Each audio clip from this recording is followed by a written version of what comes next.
बिहार हो या यूपी, कोलकाता हो या मुंबई, कोरोना का तूफान शहर शहर राज्य राज्य दहशत फैला रहा है। बिहार में नीतीश सरकार के 2 डिप्टी सीएम और 2 मंत्री कोरोना पॉजिटिव हुए हैं।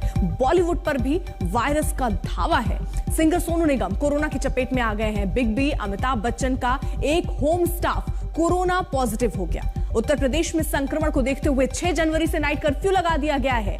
दिल्ली में चुनाव आयोग की बैठक होनी है तो कोरोना काल में गंगा सागर मेले पर हाईकोर्ट में सुनवाई होनी है। तो कोरोना का कहर जो है वो तीसरी लहर को क्या निमंत्रण दे रहा है, क्योंकि जो केसेस बढ़ रहे हैं, डर इसी बात का, और इसी के लिए एहतियाती कदम भी उठाए गए हैं। वहीं देखिए, दिल्ली के स्वास्थ्य मंत्री सत्येंद्र जैन का कहना है कि यह 5वीं लहर की शुरुआत है। उन्होंने कहा कि दिल्ली में आज 10,000 से ज्यादा कोरोना केस सामने आ सकते हैं। दिल्ली सरकार ने यह भी साफ किया कि सभी संक्रमितों का जीनोम सीक्वेंसिंग टेस्ट संभव नहीं है। हालांकि दिल्ली सरकार ने कोरोना से निपटने के लिए पूरे इंतजाम का दावा जरूर कर दिया है, लेकिन जो मीटर है कोरोना का वो किस तरीके से दिल्ली में बढ़ रहा है देखिए जरा। 4 जनवरी को 5,441 केस, 81 केस जो है वो 4 जनवरी को सामने आते हैं। 3 जनवरी को करीब 4,000 केस सामने आते हैं और 2 जनवरी को 3,000। यानी किस तरीके से ग्राफ आगे बढ़ रहा है, 3 से 4, 4 से 5। और सत्येंद्र जैन तो ये कह रहे हैं कि आज जो आंकड़ा आएगा वो 10 भी पहुंच सकता है। तो उन्होंने अनुमान तो इसका जताया, साथ ही साथ ये कह दिया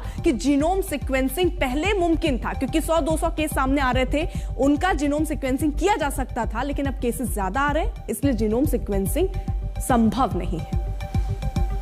देश में तीसरी लहर और दिल्ली के अंदर 5वीं लहर बिल्कुल आ चुकी है।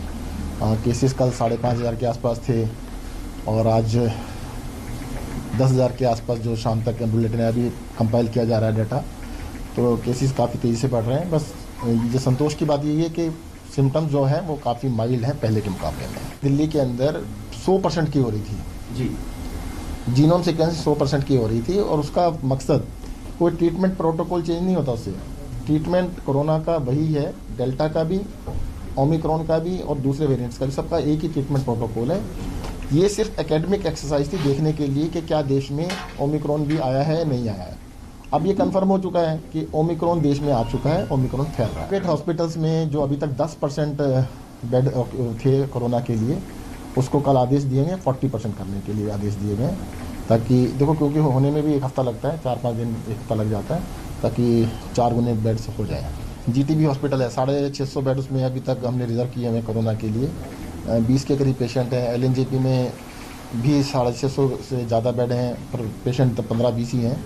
तो सरकारी अस्पतालों में 2%, 3%, 5% की ऑक्यूपेंसी है। तो अभी सर्विसेज को बंद नहीं किया गया है, अभी सभी चल रही हैं, और क्योंकि ऑक्यूपेंसी 5% के आसपास ही चल रही है।